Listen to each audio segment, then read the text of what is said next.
اعوذ باللہ من الشیطان الرجیم بسم اللہ الرحمن الرحیم۔ امام احمد بن حنبل رضی اللہ تعالیٰ عنہ نے حضرت ابو ہریرہ رضی اللہ تعالیٰ عنہ سے ایک حدیث روایت کی ہے جسے حافظ ابن حجر عسقلانی نے فتح الباری میں نقل کیا ہے۔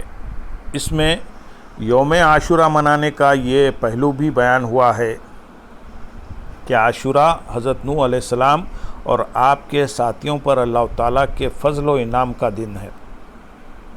اس روز وہ بحفاظت جودی پہاڑ پر لنگر انداز ہوئے تھے۔ اس پر حضرت نوح علیہ السلام کی جماعت اس دن کو یوم تشکر کے طور پر منانے لگی اور یہ دن بعد میں آنے والوں کے لیے باعث احترام بن گیا۔ حضرت ابو ہریرہ رضی اللہ تعالیٰ عنہ سے روایت ہے کہ جب یہود سے حضور نبی اکرم صلی اللہ علیہ وسلم نے یوم عاشورہ کا روزہ رکھنے کے بارے میں دریافت فرمایا تو انہوں نے بنی اسرائیل کے آزادی اور فرعون کی غرقابی کا ذکر کرنے کے بعد کہا، اور یہ وہ دن ہے جس میں جودی پہاڑ پر کشتی ٹھہری تو حضرت نوح اور موسیٰ علیہ السلام نے اللہ تعالیٰ کا شکر ادا کرتے ہوئے روزہ رکھا۔ اس پر حضور نبی اکرم صلی اللہ علیہ وسلم نے فرمایا، میں موسیٰ کا زیادہ حقدار ہوں اور میں اس دن روزہ رکھنے کا زیادہ حق رکھتا ہوں۔ پھر آپ صلی اللہ علیہ وسلم نے صحابہ اکرام رضی اللہ تعالیٰ عنہ کو بھی اس دن روزہ رکھنے کا حکم دیا۔ آدم ثانی یعنی حضرت نوح علیہ السلام کے حوالے سے یوم عاشورہ کی اہمیت دو چند ہو جاتی ہے۔ حضرت نوح علیہ السلام اور ان کی جماعت مومنین کی بقا دراصل عالم انسانیت کی بقا اور فروغ نسل انسانی کی بنیاد کا درجہ رکھتی ہے۔ اس دن کو آپ کی قوم نے یاد رکھا اور بارگاہ الہی میں ہمیشہ اس کا شکر ادا کیا۔ اس سے یہ اصول سامنے آیا کہ ہر وہ واقعہ جس سے مومنین کی اجتماعی نجات، آزادی اور بقا وابستہ ہے، اس پر اظہار تشکر اور اظہار مسرت و انبساط اسلامی تہذیب کے علامت رہی ہے۔ لہذا سرکار دو عالم صلی اللہ علیہ وسلم کی ولادت بسعادت کا مبارک دن بھی ابد تک اہل ایمان کے لیے یوم عید ہے۔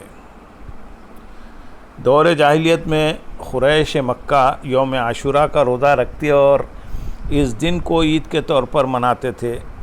ہجرت سے قبل حضور نبی اکرم صلی اللہ علیہ وسلم نے بھی اس دن روزہ رکھا۔ وہ اس دن کو اس وجہ سے مناتے اور اس کا احترام و تعظیم کرتے کہ اس دن کعبۃ اللہ پر پہلی مرتبہ غلاف چڑھایا گیا تھا۔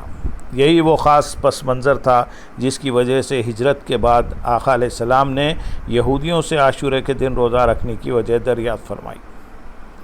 امام بخاری رحمۃ اللہ علیہ صحیح میں الصحیح میں روایت کرتے ہیں کہ ام المومنین سیدہ عائشہ صدیقہ رضی اللہ تعالیٰ عنہ فرماتی ہیں، زمانہ جاہلیت میں قریش عاشورے کا روزہ رکھا کرتے تھے اور رسول اکرم صلی اللہ علیہ وسلم بھی یہ روزہ رکھتے تھے۔ جب پہلی دفعہ زمانہ جاہلیت میں کعبے کو غلاف سے ڈھانپا گیا تو یہ 10 محرم کا دن تھا۔ اس وقت سے مکے کے لوگوں کا یہ معمول رہا کہ وہ ہر سال اسی دن روزہ رکھتے اور یہ ان کے لیے عید کا دن ہوتا تھا۔ ان کا یہ معمول حضور نبی اکرم صلی اللہ علیہ وسلم کی ولادت سعیدہ کے بعد بھی جاری رہا اور آپ صلی اللہ علیہ وسلم نے خود بھی کعبے پر غلاف چڑھانے کے دن روزہ رکھنے کا معمول اپنایا۔ کعبہ پر غلاف چڑھانے کو کسوۃ الکعبہ سے تعبیر کیا جاتا ہے۔ امام بخاری رحمۃ اللہ علیہ الصحیح میں حضرت عائشہ صدیقہ رضی اللہ تعالیٰ عنہ سے روایت کرتے ہیں، اہل عرب رمضان کے روزے فرض ہونے سے قبل یوم عاشورہ کا روزہ رکھتے تھے اور اس کی وجہ یہ ہے کہ اس دن کعبے پر غلاف چڑھایا جاتا تھا۔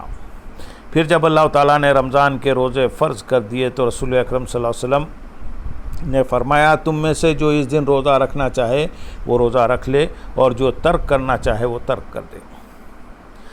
حافظ ابن حجر عسقلانی رحمۃ اللہ علیہ اس حدیث پر تبصرہ کرتے ہوئے لکھتے ہیں، اس سے ثابت ہوتا ہے کہ زمانے جاہلیت سے ہی وہ کعبے پر غلاف چڑھا کر اس کی تعظیم کرتے تھے اور یہ معمول وہ قائم رکھے ہوئے تھے۔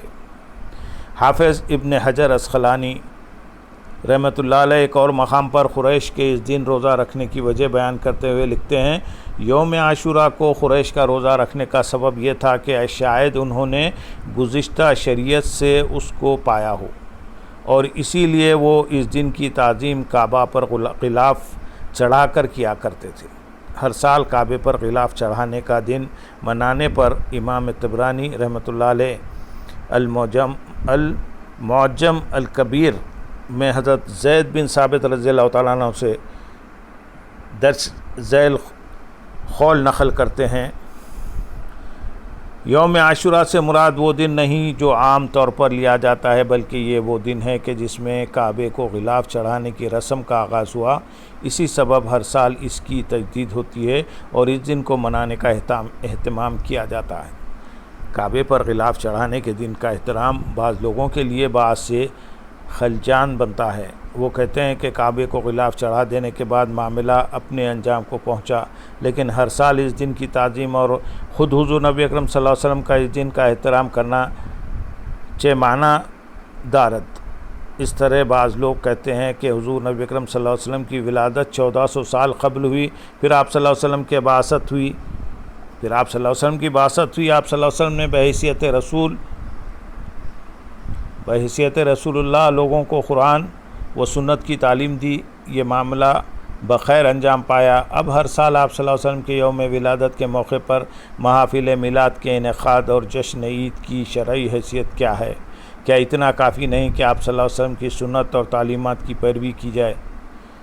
یہ اور اس قبیل کے دوسرے سوالات کے جواب سے پہلے ہر اہل ایمان پر لازم ہے کہ وہ رسول معظم صلی اللہ علیہ وسلم کے مقام رسالت سے آگاہ رہے، حضور نبی اکرم صلی اللہ علیہ وسلم کے مقصد بعثت سے اپنے ذہن کو روشن رکھے، نزول قرآن اور تشکیل اسوہ حسنہ کی اہمیت سے اپنے زاویہ نگاہ کو منور کرے، اور عالم اسلام کے وجود میں آنے کے مراحل کو اپنی سوچوں کا محور بنائے۔ پھر اسے میلاد النبی صلی اللہ علیہ وسلم کی تقریبات کے بارے میں تمام سوالوں کا جواب مل جائے گا۔ کعبے کو غلاف چڑھانے کا دن ہر سال آتا تو اہل عرب ہمیشہ اس دن کعبے کی وجہ سے اکرام کرتے، جس کے بعد یہ باقاعدہ سالانہ تعظیم و تکریم کا دن بن گیا اور اسے مستقلاً منایا جانے لگا۔